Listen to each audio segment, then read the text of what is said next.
नमस्कार, मैं हूँ इशिता सिंह और आप देख रहे हैं बीएफसी। त्योहारों का मौसम चल रहा है, दिवाली अभी खत्म हुई है और छठ पूजा की शुरुआत हुई है।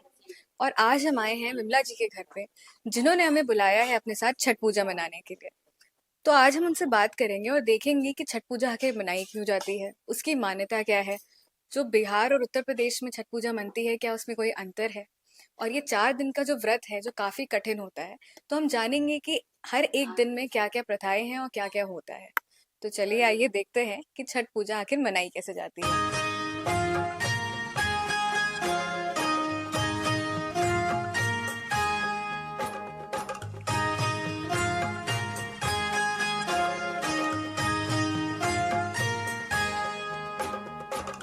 तो विमला जी, आप ये छठ का व्रत कितने सालों से कर रही हैं?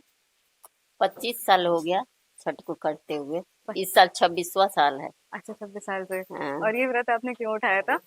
बेटे होने के बाद जैसे पुत्र अगर किसी को हो जाता है लेडीज को, तो हमारे यहाँ बिहार में वो व्रत उठा लेते हैं।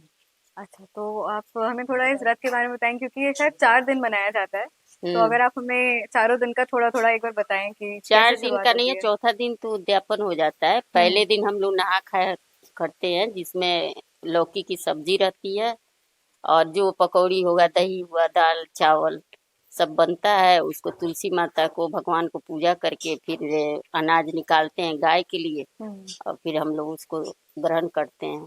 फिर यही परंपरा, मतलब शाम को भी यही चीज होता है। हम्म। दूसरे दिन आज खरना है, तो आज दिन भर निराजल व्रत रहेंगे। घर की पूरी सफाई होगी और रोटी और गुड़ का खीर बनता है। अच्छा।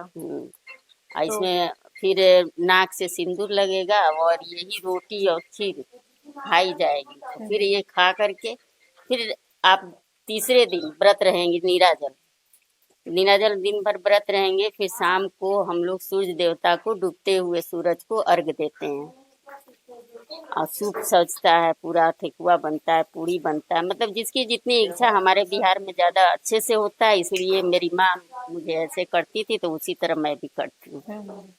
बाकी यूपी में इस तरह नहीं होता। यूपी में जैसे जिस दिन खरना रहता है उस दिन लोग नहा खाते हैं। अच्छा। वो लौकी की सब्जी और बिना लहसुन प्याज का खाना खाएंगे। हम्म। और कल का निराजल व्रत रहेंगे और अर्घ देंगे। फिर शाम को जो हम लोग करेंगे वो चीज कल वो लोग करेंगे।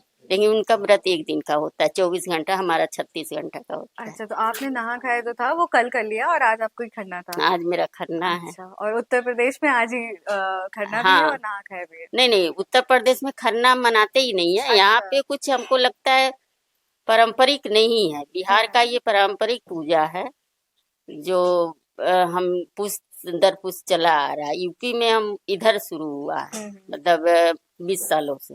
अच्छा, तो हमारे यहाँ बिहार में इसका परंपरा कई सालों से, मतलब हम, मुझे पता नहीं है, बहुत दिन पहले से हो रही है पूजा इसकी। अच्छा, तो आप 26 साल से छठ की पूजा मना रही हैं, व्रत कर रही हैं। हम्म। तो क्या आपने हमेशा से यही उत्तर प्रदेश में किया है या फिर पहले आपने बिहार नहीं, में भी पहले व्रत किया है? इसको पहला शुरुआत बिहार से किया, मायके से किया जाता है। हम्म। वो ये सब जितना बर्तन आप देख रहे हो पीतल का, ये मायके का ही होता है। मेरी माँ दी थी और उसी से पूजा उठाया जाता है। जैसे मेरी आज भांजी आई है, ये मेरी भांजी आप आ जाइए, तो ये भी आई है छठ करने के लिए, तो मायके से ये उठाया जाता है। यूपी में भी मायके से ही उठाते हैं। तो इनके ये मायका में होता नहीं है, तो मैंने बुलाया कि आप आइए मेरे यहाँ करिए। तो मेरे यहाँ से शुरुआत कर रही है, मतलब पहली बार इनका व्रत उठा रही है ये। अच्छा, तो अनिता जी, आपने पहली बार ये व्रत उठाया है, तो जी। क्या कारण था इसका और कैसा लग रहा है आपको? मैं भी जो है हमारे भी ससुराल में छठ व्रत रहा जाता है और मेरा बेटा हुआ तो मेरा भी बड़ा मन था कि मैं भी सबकी तरह ये छठ व्रत उठाऊं। हम्म। तो इस बार माता जी की कृपा से आज मेरा पहला इस बार साल है और मामी जी का सौजन्य से जो है आज मुझे भी करने का मौका मिला। तो मैं अपने बेटे के और पति के लिए छठ हम्म। व्रत का शुरुआत किया इस बार। अच्छा, तो ये आपकी जो तैयारी है मुन्ना जी, और तो आप इसके बारे में हमें थोड़ा बताएंगे कि क्या क्या चीजें यहाँ रखी गई हैं और क्या क्या इनकी इम्पोर्टेंस क्या है ये सारी? आपका गुड़ का खीर है। गुड़ खाया जाता है इसमें। आप फल जितना ले सके, लेकिन मुझे इतना ही फल पसंद है, इसलिए मैं ये खा रही हूँ। ये थाल मेरा सजा है, ये माता रानी को पूरा पूजा लगेगा। और सिंदूर ये हम लोग का सिनोरा बोलते हैं, तो ये मेरा भांजी का है, ये मेरा है। इससे हम लोग अपना अपना मांग बोरेंगे एक दूसरे को, 5 लोग मतलब करते हैं। और फिर सूर्य देवता को और छठी मैया को दो मतलब एक जोड़ी छठ माता को, एक जोड़ी सूर्य देवता को वो दिया जाएगा, उनको खाना दिया जाएगा और उसी में खीर डाला जाएगा, फल डाला जाएगा, फिर आरती होगी, तिलक होगा, फिर उसके बाद पूजा करके फिर हम अपने यही भोजन ग्रहण करके फिर मैं निराजत व्रत रह लेंगे। अच्छा, तो ये आपका अभी आखिरी भोजन होगा ये हाँ, व्रत से पहले। अच्छा, तो ये इसकी तैयारी भी बहुत मुश्किल होती है, पूरी साफ सफाई बहुत ज्यादा रखनी बहुत होती है। ज्यादा सफाई करना रहता है। एक शादी की तैयारी होती है, उस हाँ। तरह छठ पूजा की तैयारी होती है। हम हस्बैंड वाइफ हम दोनों लोग, हमारे हस्बैंड को भी बहुत सहयोग मिलता है। मेरे हस्बैंड भी बहुत अच्छे से पूजा की तैयारी कराते हैं। सारा फल मूल ले आना, 2-3 आदमी रख करके सारा चीज करते हैं। ऑफिस से छुट्टी ले लेते हैं और फिर पूजा की तैयारी करके, मतलब उनके सहयोग से मैं कर पाती हूँ, नहीं तो इतना कठिन व्रत अकेले नहीं होता है। नहीं, सही बात है। हाँ, तो अभी बस आप पूजा आप शुरू करने वाली हैं अपनी आज हाँ, की? हम पूजा शुरू करने वाले हैं और सूर्य देवता छठी मैया को अर्घ्य दे पूजा करेंगे, उनको भोजन देंगे, फिर अपने भोजन इसको खरना कहते हैं। खरना कहते हैं, ये दूसरे दिन होता है। हाँ, अच्छा। ये परंपरा मतलब मैं जब सीता जी और राम जी वनवास गए थे, तो सीता जी राम जी से बिछड़ गई थी। उस पीरियड में राम जी ने संकल्प लिया था कि मेरी सीता मिल जाएगी तो हम इस पूजा करेंगे। तो उन्होंने सूर्य देवता का और गंगा मैया का स्नान करके सूर्य देवता का पूजा करते थे। तो कई परंपराएं कई हैं। एक तो कर्ण भी सूर्य देवता का पूजा करते थे और राम जी ने सीता मैया, तो फिर वो सीता मैया मिली थी। फिर एक राजा थे जो जिनको पुत्र नहीं होता था, तो उनको गुरुजी का उनका नाम नहीं मुझे ध्यान आ रहा है, उन्होंने कहा कि आपको पूजा करना है सूर्य देवता का, गंगा में जाके स्नान करके, और यज्ञ टाइप, इसको यज्ञ ही समझो, यज्ञ टाइप का ही यह पूजा होती है। और उसमें उन्होंने व्रत रखा, लेकिन जो दासियां थी उसने फल खिला दिया रानी को। तो जब उनको पुत्र पैदा हुआ तो वो मरा हुआ पैदा हुआ, रो नहीं रहा था। जैसे बच्चा होने के घंटा बाद बच्चे रोने लगते तो वो रो नहीं रहा था, तो वो लोग घबरा गए कि बच्चा रो क्यों नहीं रहा। फिर दाई ने देखा कि बच्चा मतलब मरा हुआ पैदा हुआ। फिर उन्होंने बहुत उदास हुए, जा करके वो गुरुजी से बोले, तो गुरुजी कहे कि तुम्हारी रानी ने ऐसा गलत किया, इस वजह से ये बच्चा तुमको मृत पैदा।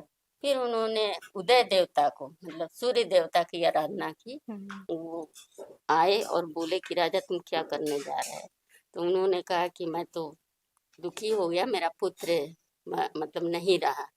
तो वो बोले कि तुम ऐसा ना करो, तुम्हारा पुत्र अभी जिंदा हो जाएगा। फिर उन्होंने आशीर्वाद दिया, उनके आशीर्वाद से उनका पुत्र जिंदा हो गया। तब से वो राजा रानी खुशी से अपने रहने लगे थे। अच्छा, तो कई कहानियां हैं। हाँ, कई कहानियां। और सूर्य देवता की पूजा इसलिए भी होती है, इसको बहुत ज्यादा लोग ये मानते हैं कि ये ब्रह्म मुहूर्त में पूजा होती है। रात के 3 बजे आदमी पूजा करने इसका चला जाता है। उस समय अगर ब्रह्म मुहूर्त में कोई भी पूजा होगी तो वो सफल होती है। जैसे आपने बड़े बुजुर्ग से सुना होगा कि ब्रह्म मुहूर्त में अगर आपकी नींद खुलती है, अगर आप पूजा करते हो तो वो चीज आपकी पूरी होती है। जैसे 5 बजे के पहले जो भी पूजा आप करोगे वो पूजा पूर्ण होता है। तो ये भी पूजा मतलब उगते सूरज को और डूबते सूरज की पूजा होती है। गंगा मैया की होती है, जो साक्षात आपको दिखाई दे रहा है। कोई ऐसे देवता की आप पूजा करते हो जो साक्षात नहीं रहे। ये एक एकलौती पूजा है छठ पूजा, जिसको आप मतलब देख रहे हैं। सूर्य की पूजा होती है, सूर्य को भी देख रहे हैं। गंगा जी की होती है, गंगा जी को भी हम देख रहे हैं। इस वजह से इस पूजा को बहुत ही शक्तिशाली माना जाता है। 24 घंटे 36 घंटे बिना खाए पिए रहना बहुत मुश्किल होता है। चलिए सर, आप पूजा करिए, हम पूजा का मजा लेते देखते हैं कि आप कैसे पूजा कर रही हैं सारी।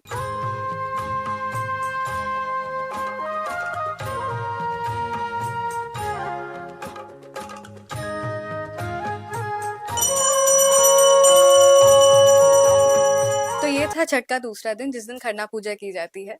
आप बने रहिए हमारे साथ और हम आपसे फिर से कल मिलेंगे तीसरे दिन की छठ पूजा देखने के लिए, जिसको संध्या अर्घ्य भी कहा जाता है। और बने रहिए हमारे साथ, हमारे चैनल को लाइक शेयर सब्सक्राइब करना मत भूलिएगा। फिर आपसे कल मिलते हैं।